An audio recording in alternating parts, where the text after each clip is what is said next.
Hello and welcome to Palace Intrigue. I am your host, Mark Francis.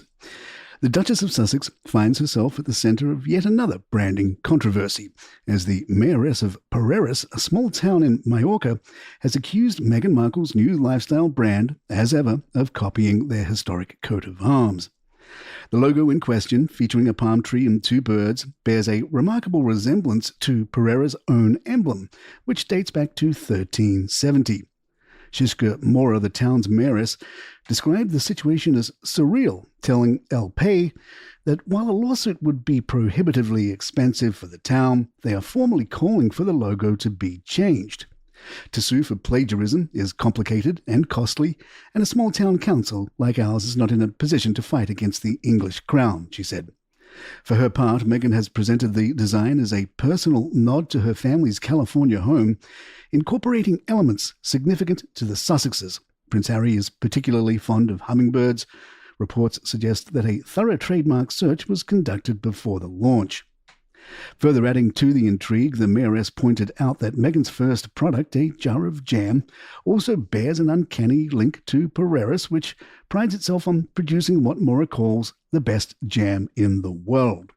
While stressing that legal action is unlikely, she playfully invited the Duchess to visit and perhaps even host the town's patron saint's festival, adding, "The farmers will be happy if Meghan wants to market our jam." But wait, there's more. A New York-based vintage clothing brand of the same name has now weighed in on the situation, making it clear that they are not affiliated with the Duchess's new lifestyle brand. The small business, run by husband and wife team Mark Kolsky and Astrid Dahl, has been operating under the As Ever name since 2015, officially launching in 2017. In the wake of the media storm surrounding Meghan's announcement, they took to Instagram to acknowledge the surge of attention, writing, "Wow" and "Hello." In the last 36 hours, there has been an outpouring of support and concern regarding recent events around our namesake brand. We are aware we are not affiliated. While the post remained diplomatic, it carries a subtle warning, affirming that they will continue promoting their brand as they always have. "We will continue, as ever." In The Telegraph, Hannah Furness writes under the headline, "It seems Meghan is still blaming the royals for her woes. Duchess relaunches her new brand, complete with dubious and emotive backstory, as ever." Hannah tells us, "The Duchess of Sussex has been seemingly prevented from sharing her true loves of cooking, crafting and gardening with the world. For the past few years," she says, "I haven't been able to share it with you in the same way." She does not use the words "because of the royal family," but anyone familiar with the Sussex law is likely to hear it as such. Never mind that the Duchess produced a best-selling cookbook while a working member of the royal family, that the King is one of the most famous gardeners in the world, or that the Sussexes have been free of royal duties for a full 5 years now. Not to mention, Highgrove has its own range of produce, or that princes, princesses and duchesses are invited to try their hand at some form of arts and crafts in half the royal engagements they do. During her Instagram video, the joy and relief in the Duchess's voice about being able to finally share her passions is clear. "Now," she says, "I can."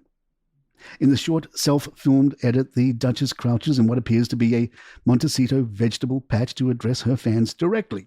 It also features the obligatory inclusion of the Duke telling his wife that her camera is on before leaving.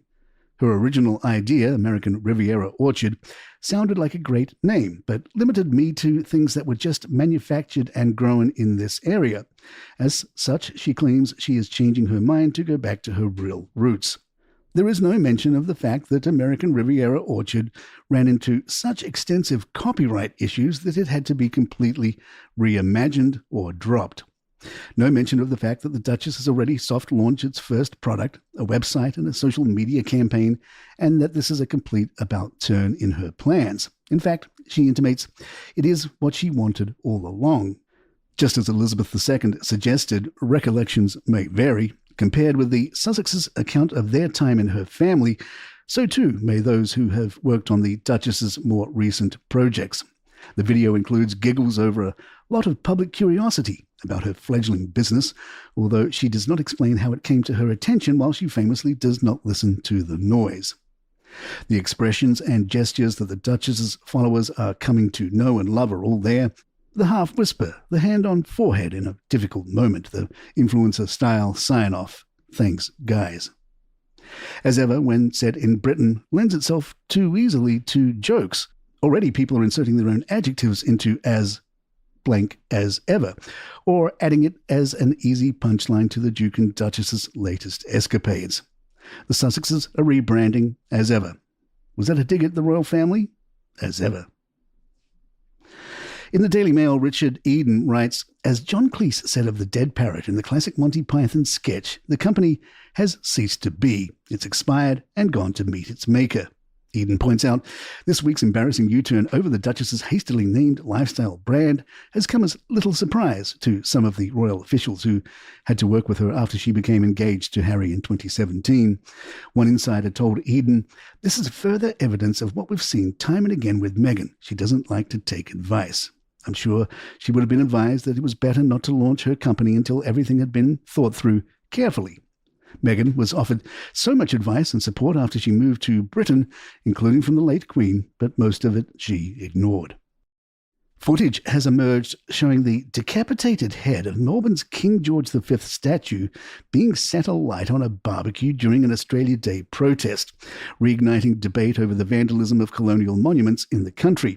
The head, which had been missing since June of 2023, appeared in an Instagram video shared by activist groups Whistleblowers, Activists and Communities Alliance, and Disrupt Wars. The footage depicted the statue's head engulfed in flames on a barbecue with an Australian flag in the background. The post was captioned, Cooking with the King, and included hashtags such as #Invasion Day and #NotOurKing. A note accompanying the footage sent anonymously to Disrupt Wars stated, we will barbecue a monarch every year on January 26 until Australia Day is abolished.